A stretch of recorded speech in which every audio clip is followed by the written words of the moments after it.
दोस्तों नमस्कार। बेधड़क खबर देख रहे हैं आप। मैं हूं विमलेश शुक्ल।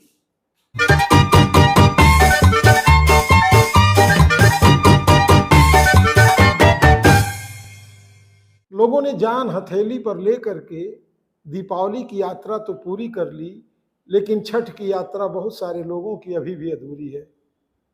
परदेश यानी अन्य राज्यों में रहने वाले उत्तर प्रदेश, बिहार, झारखंड, इन राज्यों के लोग अपने घर पहुंचने के लिए बेताब हैं और उसके लिए कुछ भी करने के लिए और किसी भी तरह की दिक्कतों का सामना करने के लिए भी रेलवे स्टेशनों पर वो तैयार बैठे हैं। हालांकि पूर्वोत्तर रेलवे लगातार इस बात का दावा कर रहा है कि यात्री सुविधाएं बढ़ाई जा रही हैं, लेकिन बावजूद इसके यात्रियों की समस्याओं का समाधान नहीं हो पा रहा है। रेलवे स्टेशन पर बड़ी संख्या में जुटे लोग साधारण कोचों में चढ़ने के लिए अफरा तफरी मचा दे रहे हैं। उसका कारण ये है कि सबसे ज़्यादा वातानुकूलित कोचों को लगा देने से सामान्य कोचें सभी ट्रेनों में करीब करीब गिनती के रह गए हैं। आरक्षण न मिलने के कारण सबकी मजबूरी है कि वो जनरल कोच में यात्रा करें। हालांकि पूर्वोत्तर रेलवे ने 248 पूजा स्पेशल ट्रेनों को चलाने का वादा किया था, दावा भी किया है और वो चलाने की बात कह रहे हैं। भारतीय रेल 18 जोनों में बटी है और 70 डिवीजन है जहां डीआरएम बैठते हैं। करीब करीब हर जोन में बैठने वाले अधिकारियों ने छठ पूजा के लिए विशेष ट्रेनों का संचालन करने का वादा किया है और चला भी रहे हैं।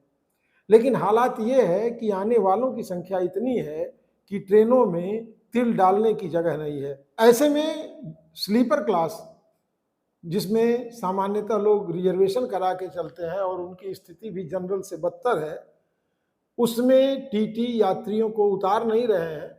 ये उनकी सहानुभूति है, यात्री भी एक दूसरे को कोऑपरेट कर रहे हैं। लेकिन जो ये कहा जा रहा है कि किसी तरह का जुर्माना नहीं लगाया जा रहा है, तो ये बात सच हो सकती है, लेकिन जुर्माना वसूला जा रहा है। तो ये है कि 74,000 से अधिक यात्री कोच पूरे देश में काम कर रहे हैं और 12,147 लोकोमोटिव इंजन काम करते हैं। इन सब के बावजूद हमारी ट्रेन की लाइनें वही हैं और पुरानी ट्रेन की लाइनें किस स्थिति में है, इसका एक उदाहरण मैं आपको दूं। मैं जालंधर से लौट रहा था और सारी की सारी ट्रेनें बरेली से लखनऊ पहुंचने में 4 से 6 घंटे की देरी से पहुंची। अकाल तख्त 12-318 ये मुरादाबाद तक बहुत शानदार आई, मात्र 1 मिनट लेट थी। लेकिन बरेली के बाद लखनऊ की दूरी तय करने में इसे अपने निर्धारित समय से 4 घंटे के करीब अधिक लगे। ऐसे हालात में बहुत सारे लोगों की जो कनेक्टिविटी ट्रेन थी वो भी छूट गई। लोगों को ये था कि अगर ट्रेनें सही समय से चल रही हैं तो 4-6 घंटे के अंतराल पर अगर हम टिकट लेते हैं अगली ट्रेन का तो पहुंच जाएंगे। और इस तरह की ट्रेनों में छूट जाने पर किसी भी तरह की धन वापसी की व्यवस्था भी नहीं है। बहुत सारे लोग हैरान परेशान दिखे और ऐसी ट्रेनों में सवार थे जो बरेली तक तो ठीक आई, लेकिन बरेली के बाद करीब 350 किलोमीटर की दूरी तय करने में उनको 4 घंटे अतिरिक्त लगाना पड़ा। और ये तो न्यूनतम समय है जो अकाल तख्त को लगा। इसके अलावा कई स्पेशल ट्रेनें, जिसमें एक जम्मू से चल करके कोलकाता जाने वाली थी 04608, ये तो करीब करीब 8 घंटे लेट लखनऊ पहुंची, जबकि ये भी मुरादाबाद तक तकरीबन सही समय पर आई, 10-20 मिनट की ही देरी पर थी। स्पेशल ट्रेनों का ये हाल है, स्टेशनों की स्थिति बदहाल है और ऐसे में हमारे रेल मंत्री ये दावा करते हैं कि यात्रियों को किसी तरह की परेशानियां नहीं होंगी। हालांकि रेल की यात्रा इतनी बाधित होती जा रही है कि इसके कारण प्राइवेट बस वालों का काम खूब फल फूल रहा है। त्योहारी सीजन में बसों के किराए में वृद्धि हो गई है और लोग घर वापस होने के लिए मजबूरी में वो पैसा भी दे रहे हैं। ऐसे में तमाम सारे दावे जो हकीकत में कहीं दिखाई नहीं देते हैं, सारे दावे हवा हो गए हैं, इस पे हमारे सरकार को एक बार विचार जरूर करना चाहिए।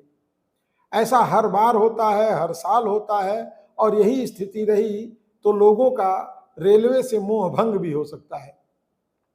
स्पेशल ट्रेनों की स्थिति यह है कि इनकी सटीक जानकारी आपको नहीं है।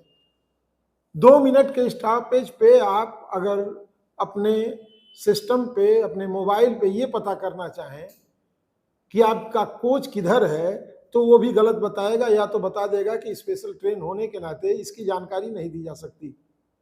इस तरह के भुक्तभोगी लोग कभी इंजन के आगे, कभी पीछे दौड़ भाग करते हैं, और एक दूसरी तरफ अपने हिसाब से रुके रुके लोग जब दौड़ने लगते हैं, तो ऐसे में बहुत सारे लोगों की ट्रेनें भी छूट जाती हैं। स्टेशनों पर किसी भी तरह की ऐसी व्यवस्था नहीं है जो यात्रियों के हित में हो।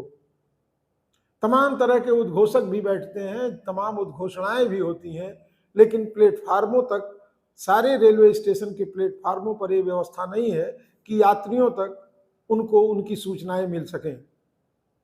तो इस तरह से रेल यात्रा लोगों को दिक्कत पैदा कर रही है, रेल यात्रियों को तमाम समस्याएं हो रही हैं, और सरकार के तमाम सारे खोखले दावे नजर आ रहे हैं। ऐसे में रेल मंत्री के यात्रियों से किए जाने वादे एकदम चुनावी वादों की तरह हो रहे हैं, और ये चुनावी वादे कहीं सरकार को भारी न पड़ जाएं, इस पर सरकार को विचार करना चाहिए। आप वही कहें जो हो पाए, और वही करें जो संभव हो। इस खबर में बस इतना ही, हमें अनुमति दें, फिर अगली खबर में हमारी आपसे मुलाकात होगी। अगर हमारे इस खबर को आप यूट्यूब पे देख रहे हैं तो हमारे चैनल को सब्सक्राइब कर लें, फेसबुक पे देख रहे हैं तो फॉलो करें, लाइक करें, और अगर आपने भी इस बीच रेल में यात्रा की है तो किन परेशानियों से आपको दो चार होना पड़ा, हमें कमेंट में ज़रूर बताएं। नमस्कार।